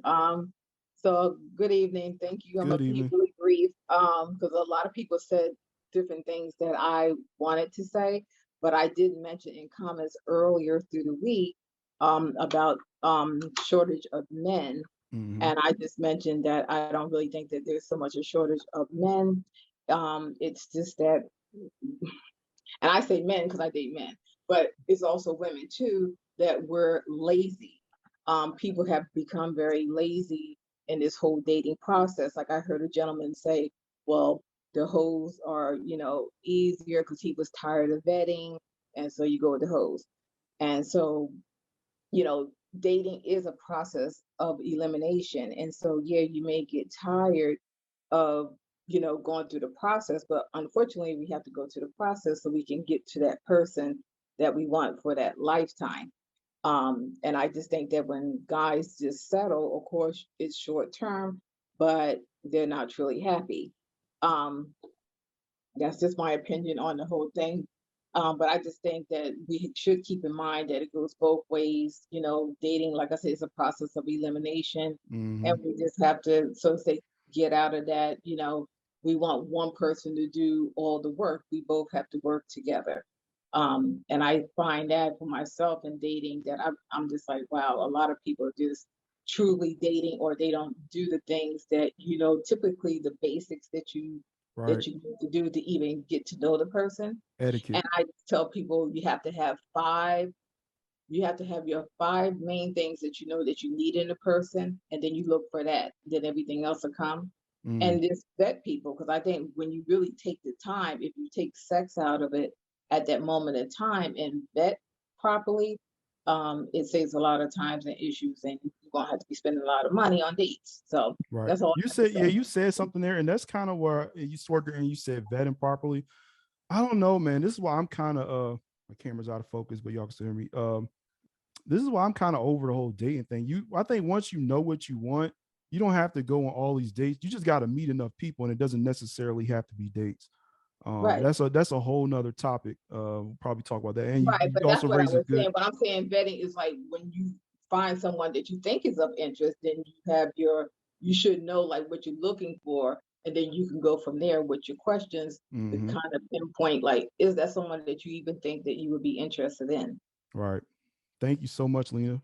Thank You're you. welcome. Great commentary. We're gonna go Nia, Tiffany, and then we got Ike and Rod wanted to weigh back in, and then that'll probably close us out for the night. Go ahead, Nia. Hi, everybody. So yes, I am enjoying these topics, but it was a couple things said, of course, I didn't agree with, that was somewhat triggering, but when it comes to expectations and women, I think it's okay for us to have standards and expectations, but I think the hoes or the promiscuous women out there, they're making it to where it's causing the men and even the good men to lower their standards or to even accept get in relationships or even date women and then expect the good women and women with standards to lower their standards and expectations of them only because they're used to dealing with the hoes, the people who don't have standards, the people who don't care if they lie to them.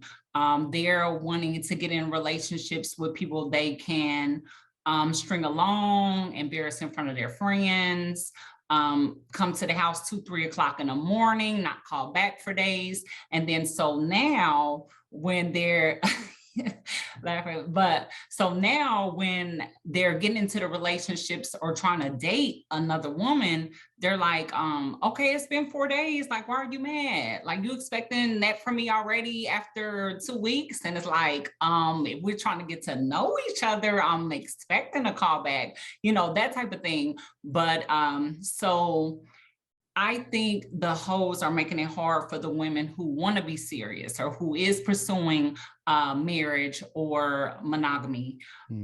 So I think hoes are making it difficult. I do feel like they're winning. I feel like us good women don't have high expectations. They're reasonable. We want someone that's honest, dedicated, sincere, hardworking. You know, they don't have to make, you know, a certain amount, but just be a good person at heart.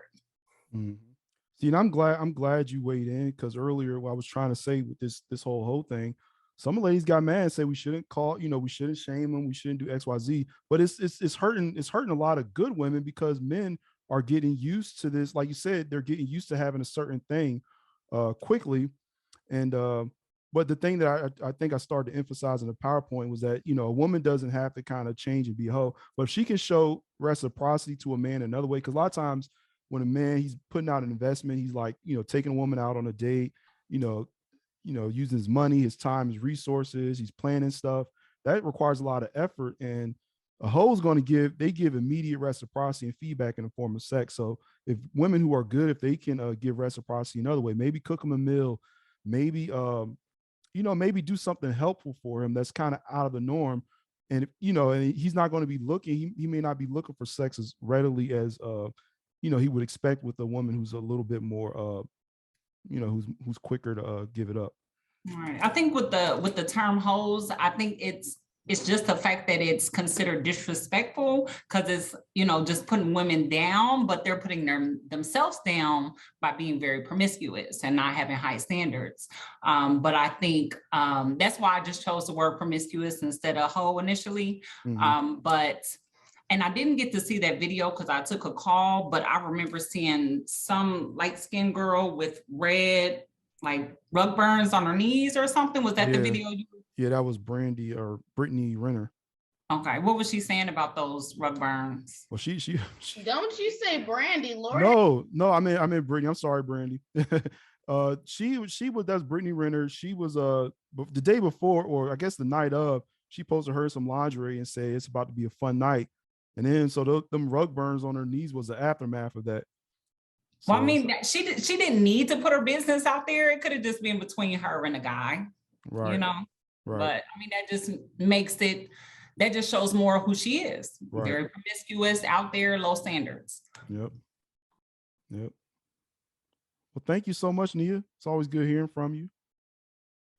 You're coming to the event Saturday? I might. I'm supposed to be flying in Friday, staying till Tuesday. So I'm going to try. Yeah, try to make it out. All right. Ike, you're up, and then Tiffany. Y'all be quick. We only got a few more minutes. Yeah. I got you. Let me make this really, really quick. So, I guess like the one thing that I wanted to say was that I think when it comes to dating, a lot of people don't factor in a lot of the amount of exchanges that you're gonna have is going to be really, really tough. Like a lot of women, unfortunately, well, not a lot, but like a certain number do have unrealistic expectations. A lot of men do too, but I'm going to talk about the women here just really quickly. Someone mentioned like a checklist back, like a few conversations back, and the checklist was extremely accurate. A lot of people are like treating dating like it's an interview process, right? How like they're just presenting themselves in the best way manner, and like it's not you. Like you have flaws, you have trauma, you have things that you went through, and that interferes with the exchanges that you're gonna have with the person that you're potentially trying to date. Like, have you ever had someone that you know that says, hey, I will never date a black man ever, because they've dated like one or two black men that were just really shitty. I'm sorry, I cursed again. That were like really bad. That's a really negative thing. You have to understand, for like every like 10, 20 people that you meet and encounter, a lot of these are going to be really bad, because people in our society have a lot of issues, but it's the people that you eventually break through with that are much more worthwhile. And very last thing, the thing with the people, women getting mad about hoes, right? I think the problem is that a lot that the term hoe is being used incorrectly. Like, say with a woman who had like sexual encounters, but then now wants to settle down, like have a family, things like that, right? Because we know what the caricature of what a hoe is. But the problem is that a lot of people use that label as a justification for like treating women poorly, or say disregarding them, things like that. That's so like true. it's no like I think that's the main issue, not just the fact that the term hoe and who a hoe exists. I think that's where the problem lies. I got you. Sometimes I agree with Ike, and then sometimes I don't. That was one of the times I think I agreed with him. Thanks, Ike. All right, and two, we're gonna Tiffany's probably gonna get the last word here, but I want to thank a lot of everybody who, especially the ladies who came up. I know it's a lot for y'all to turn your camera on, put yourselves out there to and then I know with men, we can just hop up and kind of just hop on the camera. We're almost camera ready, but y'all, it takes a little, for some of y'all, it takes a little effort, and I just want to say it's appreciated, it's noticed. Thank y'all so much for doing that, for coming and giving your opinion on things. It's really very much appreciated. Also, we're having another conversation. Our next one's going to be about what are you doing to prepare yourself as to be a husband and to be a wife. Fellas, y'all aren't RSVP into those kind of conversations. Y'all are RSVP into these conversations where there's conflict. But what about when we're looking at ourselves, figuring out what kind of work we're going to have to do? Where y'all at? Are y'all going to show up? Because right now we got about 50 women that RSVP'd and 5 men. So women are willing to do the work, even for the cash flow board game meetup. When we're talking about things like building wealth, women are showing up. They're trying to learn. They're trying to figure out about relationships. So are they going to have a partner on the other side who's going to meet them there? Let's figure out. So y'all go ahead and y'all tap in. Y'all tap on the conversations that hold men accountable, and y'all tap in on the conversation that's going to hold women accountable too. Tap in for both. Tiffany, you're up, dear. Hi guys. So I'm a little shy, but I'm going to say what I have to say. I am a single mother. I've been divorced for a year now. Got divorced because my husband was messing with hoes. A lot of the women knew he was married, but they didn't care. So somebody mentioned earlier about women choosing to be single parents. That wasn't a choice. It was a product of me dealing with him and other hoes. So pretty much I've been single now, dating. I don't have too many expectations, but the most things that I do is I just want honesty from men, which I don't seem to always get. I was dating a guy for a few months. Turned out he had a whole wife in Africa that he never claims even to mention about. So it's just that hoes are winning. Yes, they are to some point, because they can break up families, which happened to me. And then I live way out in Dallas, so it's not like a big dating scene out here in Dallas, other side of Marietta, Paulding County. So, I mean, I have the internet dating. That's all I have. And so from there, you have people who lie about their jobs, their careers, what they do for a living. So I'm to the point where I have to stop saying what I do. I own my own business. I have to stop saying what I do, because when I do tell guys, that turns them off, or they kind of run away, because I guess it's just, they feel like they can't match up to what I'm saying I have. That's it. Oh, thank you, Tiffany. This interesting comments. I'm hearing a lot of ladies say that, and that's interesting. I don't know. I don't have y'all's experience, and so I can't really speak too much to it because um, yeah, I dated one woman who made more than me, and but it didn't really intimidate me too much. But yeah, I don't know. It's very interesting. I don't know where that's coming from. Yeah, but I'm sorry you went through that with your relationship too. And that, like you said, there's a lot of times it's, we talk about single mothers, we talk about stuff, but it's just a lot of times it could happen by accident. So I mean, or it just could happen. It couldn't be it may not be the woman's fault. She may be dealing with circumstances that are outside of her control. So you just never know what people are doing, what people are going through. So shouldn't be quick to judge. Nico, we're gonna let you get the last word because you got your hand up in there in the last one, but we'll let you get the last word. Go ahead. Can you hear me? Mm-hmm. Okay, so I have been single now for 5 years. Woo, I how old are dated, you? I'm 36. Mm-hmm. I dated this really dope dude when I first relocated here to Atlanta. Um, we didn't have any problems, but come to find out, he dated me for 2 years and he was with another chick for 3 years. So she was before me. We spent a lot of time together. We didn't argue, just a bunch of stuff. I learned how to be submissive in dating him. So that was my lesson in dating him because prior to that, I was that bossy, gotta run the show chick. I messed with, street dudes or what have you. And so it was a different lesson for me. So after learning to be submissive, I had to learn how to kind of pull myself back together to not shut down on, the next person or what have you, but I haven't found that person. So that's been my struggle, is trying to find a balance between being submissive and also, Not getting still ran being over. right. Exactly. So I'm that Southern chick that old boy was saying, he wanted the girl to cook while I was cooking on the first date and we never made it out of my kitchen because I was cooking all the time. You know what I'm saying? It was always you come over here, we don't have to go out and spend money, just trying to be considerate of that other person while at the same time, just he whining and dining somebody else or willing to do this, that, and the third for the next person. So it's just been a real struggle. I can relate to what some of the people were saying in regards to, learning how to like let your hair down, not run the show, go with the flow, be fun and everything.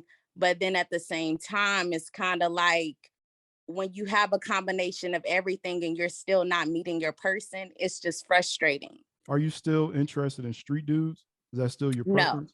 that's not my preference. How are you dating and meeting people? Initially it was more so of the dating apps, which I've kind of like totally gotten away from. I've done, I've seen people with weddings from it. But then at the same token, my experience on it has been more of a, it's not a good experience. So it's just, I don't know. Like I'm a single mom as well. And to the guy that, spoke on the single parenting and everything, people don't choose to be single parents. It's a very hard and stressful situation. And it's not something that you sign up for. And when you're in the moment of, being with in bad relationships or bad situations, even though other people can see it, you don't always see it until after the fact. So you have to keep that in mind. People just don't choose to be single parents, but I'm not six figures, but I do well for myself, as I tell people, and I'm saying I'm a homeowner and so forth. But dudes have literally told me that I'm intimidating, and I'm looking like, how am I intimidating? Because you're renting and I'm buying, or, I want this particular brand and you want that brand. My compromise is, I'm willing to work hard for it. I'm not expecting for you to just hand it over to me. So that should be good enough. Mm-hmm. Well, there you go. Y'all heard it, fellas. Nika, She's a submissive woman. She learned to be submissive. She's 36. She's single and ready to mingle. You got an IG you want to share, or you want to drop it in the chat? I'll drop it in the chat. She's not gonna drop it in the chat.